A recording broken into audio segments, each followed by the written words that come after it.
Jen Alfonso. I'm president of the statewide board of Citizen Activism New York, grassroots organization that organizes on many, many different issues. And one of them is climate changes and energy. We are members of the New York Renews Coalition, a statewide coalition with over 100 organizations underlying.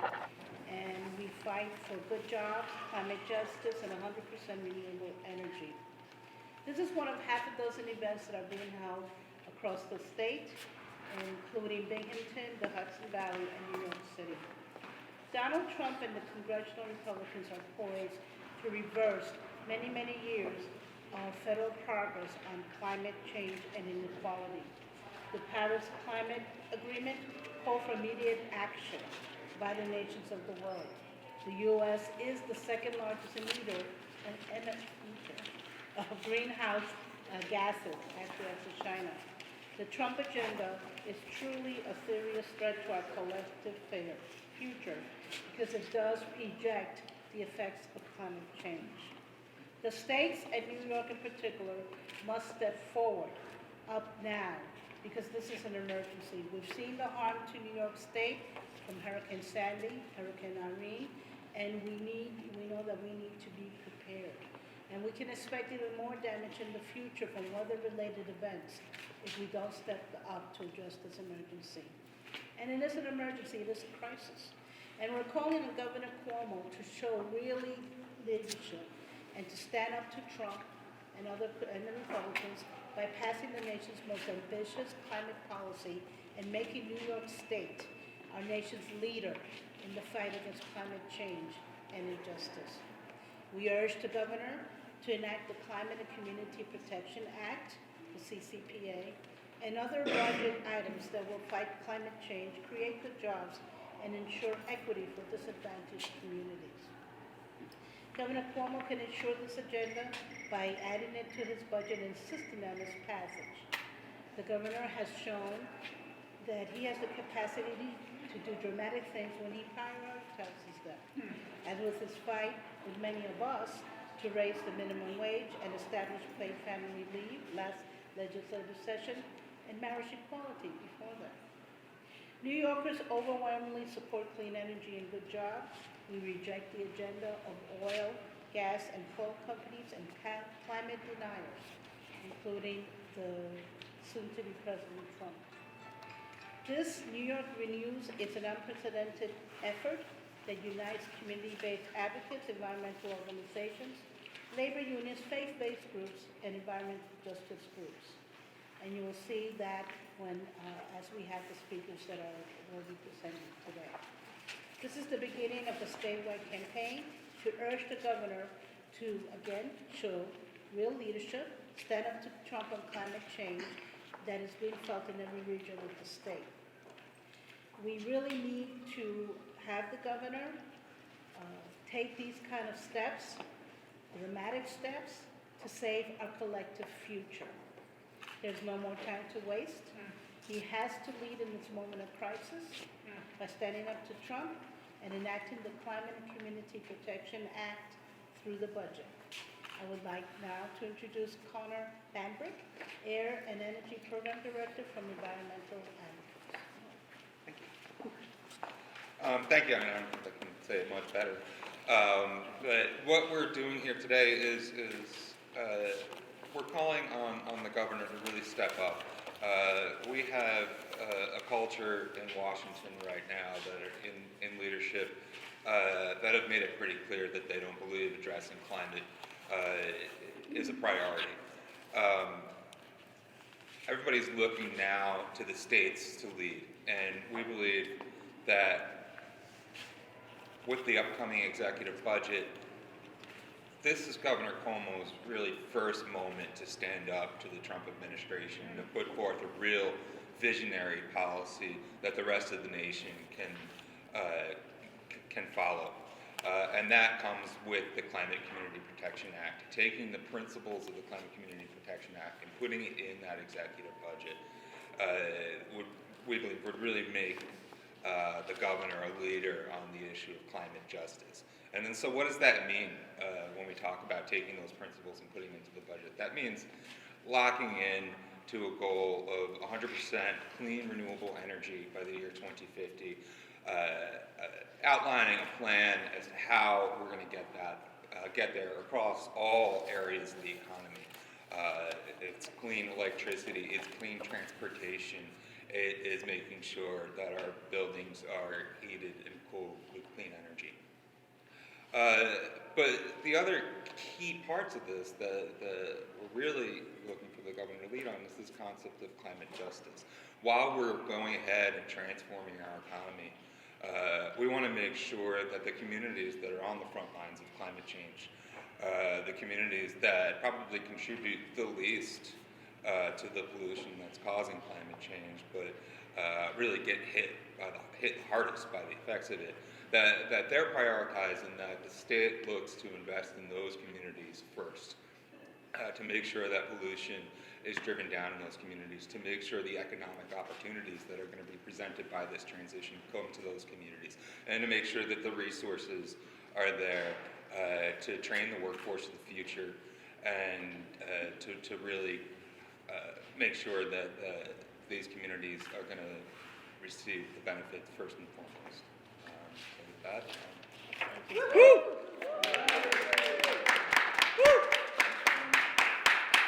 I'd like to next introduce Reverend Peter Cook, who's the Executive Director of New York State Council of Churches. It's a pleasure to be here with all these wonderful people as we seek to draw our economy towards a clean energy future. All of creation belongs to God, and we are called to be good stewards of what God has created. Reflecting the long-standing positions of most Christian denominations to preserve the environment, the New York State Council of Churches strongly supports state efforts to help New York meet its energy needs while depending less on the fossil fuel industry. We believe that the Climate and Community Protection Act offers New Yorkers the clearest path to a clean energy alternative future. The promise of this act is that we can save the planet by doing our part to significantly reduce CO2 emissions.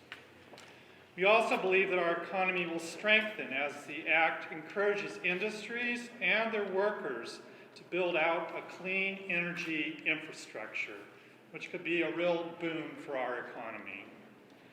The act also offers the promise that our communities, regardless of race or income, will be healthier places to live and to work.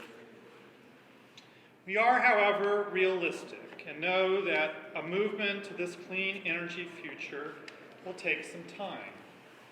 We recognize that there are workers who depend on the fossil fuel industry for their employment.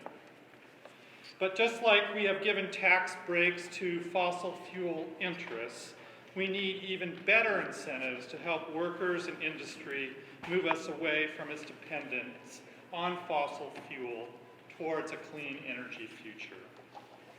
We also recognize that there needs to be immediate help for communities which have already been adversely affected by the fossil fuel industry. And one of the key examples would be the Ezra Prentice neighborhood here in Albany, which has had to endure very adverse health effects because of bomb trains and a oil heating facility and increased truck traffic, which emits really bad toxins as they seek to service that industry.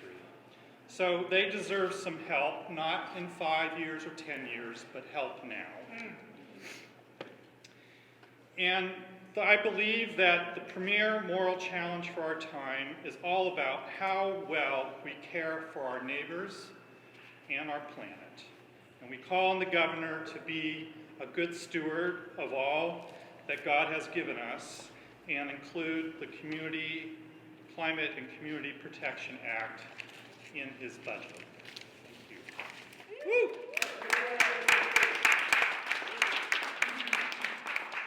Next, I'd like to have Frederick Colon, President of United University Professions. Okay, thanks very much.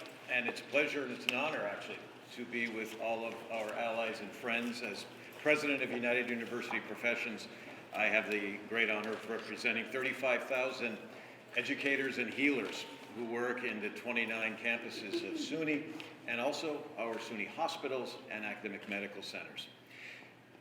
These are very tough times for those of us who truly believe that the defense of our environment is central to who we are as a nation and as a society. Donald Trump, his billionaire cronies, and right-wing ideologues are ready to lay waste as fast as they can to many of the policies that protect our environment that have been made under President Obama and his progressive predecessors, both Republican and Democrat. It is imperative that New York State takes the lead to stop this mad rush to destruction. After all, we are living on the lands of the Haudenosaunee, the nations of the Iroquois Confederacy. In their great law of the peace, leaders of a society are to make all decisions after considering the impacts these decisions will have on those living 7 generations in the future. Donald Trump and his cronies are not abiding by this wisdom. Climate change is an afterthought to Trump. Just last week, he was quoted as saying that, quote, nobody really knows if climate change is real. More than once, he's called it a hoax, perpetrated, well, depends. The Chinese, maybe somebody else, who knows? Science says otherwise. I am confident that Governor Cuomo and the state legislature, backed by all of us, it's the will of the people, that there will be, by our state leaders, an act to embrace the ancient wisdom of the Iroquois and enact the New York State Climate and Community Protection Act. The governor has already shown himself to be a strong environmental ally as he has taken significant steps to move the state toward a clean energy economy. Just last year, the governor budgeted $15 million for SUNY to develop programs to prepare students and those already in the workforce for green energy careers. Moving quickly to develop a green energy economy will provide real long-term high-paying jobs.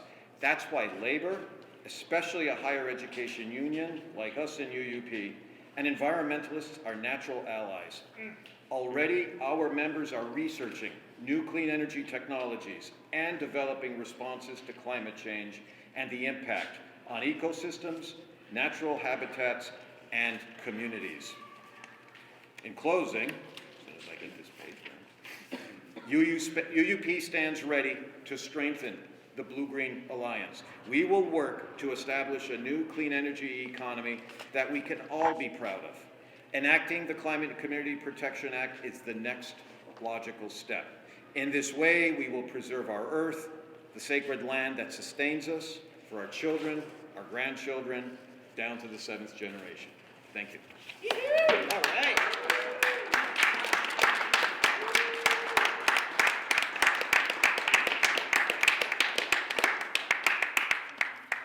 Next is Sarah Nicoli, Director of the Labor Religion Coalition of New York. Thank Sarah. I'm back.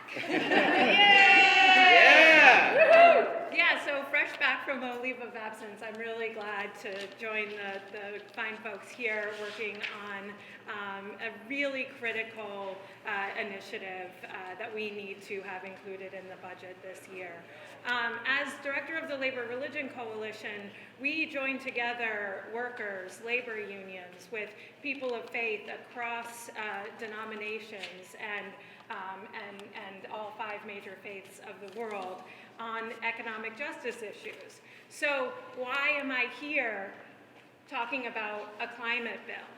I'm here because this is possibly the most pressing economic issue of our time. Climate change not only presents risks right now in the present and especially in places like New York State, where we have huge coastal cities at risk, where we have a large agricultural sector that is now, really on its knees because of severe weather events, from droughts to floods and hurricanes, to the increased concerns about water quality and poisoned systems across the state. Right now, we face real threats to good jobs and healthy communities. And then looking into the future, as we see climate change over the next 50 years, I'm concerned about what happens to our children and grandchildren, and whether there will be clean air to breathe and healthy drinking water. Whether there'll be any jobs to be had because of decimated communities due to climate change. This year, Governor Cuomo and the state legislature are facing a zero-lose proposition, right? This is all win, right? We can address the climate change and severe weather event crisis, and we can also address the jobs crisis. We are the most unequal state in the country. We have lost our middle-class jobs. We can put people to work and address the problem at the same time. And Governor Cuomo needs to take a leadership role this year and get this bill passed.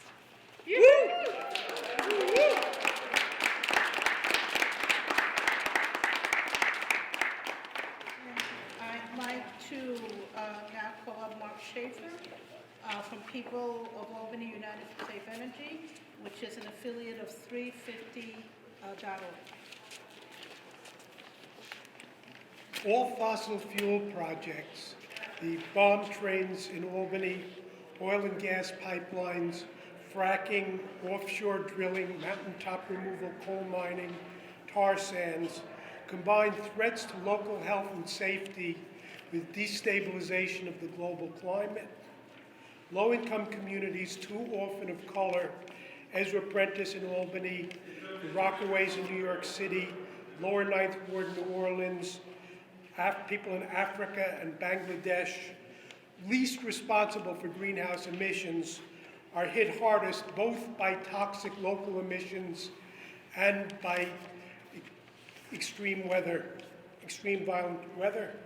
New York must step forward and lead the states when the federal government abandons its responsibility. Trump has named a cabinet full of plutocrats and pollutocrats. Led by Rex Tillerson. We can call him Rex T, the top predator fossil dinosaur. Every winter, well-paid, well-oiled climate change deniers throw snow in our faces. But the fact that it's very cold today is no more evidence against a decade upon decade overheating trend than the fact that it cools from the afternoon to the midnight is evidence against warming from winter to summer. All the world's major science academies, the G8+5, have been warning for decades that action is imperative to rapidly reduce greenhouse emissions by fossil fuel combustions, to avoid right now increasing extreme disruptive weather events and eventually a global climate catastrophe as the point of no return is reached and sea level rise inundates coasts around the world. Even Exxon's own scientists warned of the greenhouse effect decades ago. They planned for it when they designed their offshore oil platforms, but they fund disinformation and denial to the general public. Extreme weather is already upon us. It's not future generations. In New York, Superstorm Sandy, very recently, the all-time record one-day rainfall,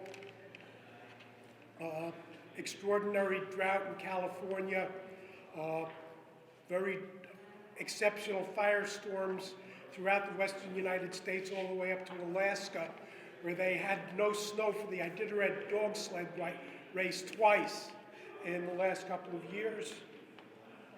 Mississippi and Missouri had record floods. Louisiana this year had the 8th 500-year flood in a year in the United States. India and Pakistan baked under record heat, and the most powerful typhoon ever hit the Philippines. Enough is enough. We have reached a point of really no return, and New York State can take the lead. Obviously, we want other states to do the same thing, but we feel that if Governor Cuomo leads New York in funding, in approving and funding and enacting the Climate and Community Protection Act, it's going to give some backbone to other states to do the same. Because we cannot just not do anything. We cannot continue the way we're continuing. And this Climate Protection Act really affects all of us on many, many different levels. And again, we're all here to urge the governor to enact this and to really take a lead. Now, are there any questions?